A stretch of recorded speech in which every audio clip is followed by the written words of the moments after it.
un de mes privilèges a été d'être associé au mouvement qu'on appelle le mouvement de Lausanne, parce qu'il s'est donné son image de marque au grand congrès pour l'évangélisation du monde, convoqué par Billy Graham en 1974-74 à Lausanne.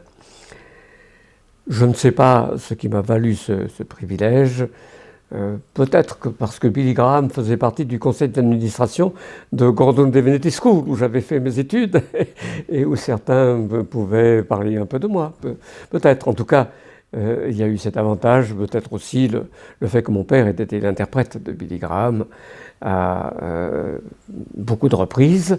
Donc, en tout cas, j'ai eu cet avantage. Je n'ai pas participé au premier congrès, celui de Berlin, en 1965, mais j'ai été déjà invité comme orateur à celui d'Amsterdam, qui était uniquement européen, mais qui appartenait au même mouvement. Et puis, orateur de plénière aussi, pour parler sur l'unité des chrétiens au congrès de Lausanne lui-même. Et à la suite donc de cette expérience, on m'a aussi sollicité pour que je devienne membre du comité de continuation, qui s'est appelé simplement comité de Lausanne par la suite. Et donc dans les années qui ont suivi, j'ai fait partie de ce comité. J'ai participé à 2 de ces rencontres. La toute première à Mexico. Donc là, j'ai pu apprécier un peu de plus près les grands ténors du monde évangélique. Et il y avait aussi John Stott, dont j'étais quand même assez proche à diverses reprises. Aussi dans le mouvement de l'Association européenne de théologiens évangéliques, auquel John Stott avait donné son premier élan. C'est lui qui peut être considéré comme le fondateur. C'est au moins un moment décisif en vue de la constitution de cette association de théologie évangélique qui s'est déroulé à Mexico, au moment d'une pause café. Les membres européens de ce comité de Lausanne se sont réunis avec John Stott, qui était l'un de ses membres européens, et qui a fait part de son idée, de son souci, et la décision a été prise entre nous à ce moment-là. Donc, ce qui a conduit à la convocation du congrès d'Everley en 75-75, et à partir de ce congrès, à l'Association européenne de théologiens évangéliques. Donc, j'ai fait partie de ce comité, et il y a eu d'autres rencontres. Je n'en ai pas fait partie quand même très très longtemps, 5 ans. Je ne me suis pas senti totalement à ma place. C'était quand même très, très orienté, non pas vers la théologie, mais vers l'application pratique, les méthodes d'évangélisation, et je ne me suis pas senti aussi disons, opportun que dans d'autres colloques ou conférences. Donc, je ne me suis pas très longuement attardé dans ce comité. Mais il y a eu, par la suite, un rejeton, en quelque sorte, de cette participation au comité de Lausanne.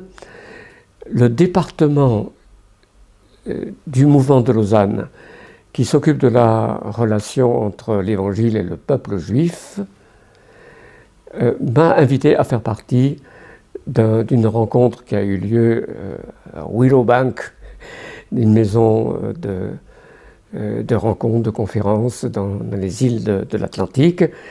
J'ai été invité à faire partie de l'équipe, nous étions une dizaine à peu près, de théologiens évangéliques de diverses régions du monde, mais je crois que j'étais le seul Européen quand même, en tout cas continental, seul Européen continental, pour parler de ce sujet, comment présenter l'Évangile au peuple juif, faut-il le faire, etc. Et c'était tout spécialement à la demande du mouvement des Juifs pour Jésus que cette rencontre avait lieu, pour qu'il y ait un texte qui montre bien quelle était la position évangélique sur le sujet de l'évangélisation du peuple juif. Alors il est sorti de cette rencontre ce qu'on a appelé la déclaration de Willowbank, et j'ai donc fait partie des rédacteurs, le rédacteur principal ayant été James Packer. C'est Packer qui, avec sa maîtrise du style anglais aussi, a été très, très important comme rédacteur de ce texte qui est un jalon. Et j'ai été réinvité dans un cadre semblable en Europe à diverses reprises. Donc ça fait partie d'une de mes activités, au-delà de l'enseignement en faculté. Il y a eu une rencontre en France, mais je crois que c'était les 20 ans de la déclaration de Willowbank, ont donné l'occasion d'une rédaction d'un nouveau texte, après examen de l'évolution des choses, à Berlin. Donc j'ai fait partie du groupe qui a travaillé à Berlin pour cette nouvelle déclaration. Et j'ai encore été sollicité et très heureux de répondre à cette sollicitation pour une participation à des congrès à Cracovie et à Kiev. Donc j'ai vu un petit peu comment les croyants juifs en Yeshua, le nom juif de Jésus, se comportent, voient la situation et sont heureux du soutien de leurs frères qui ne sont pas d'origine juive, comme moi.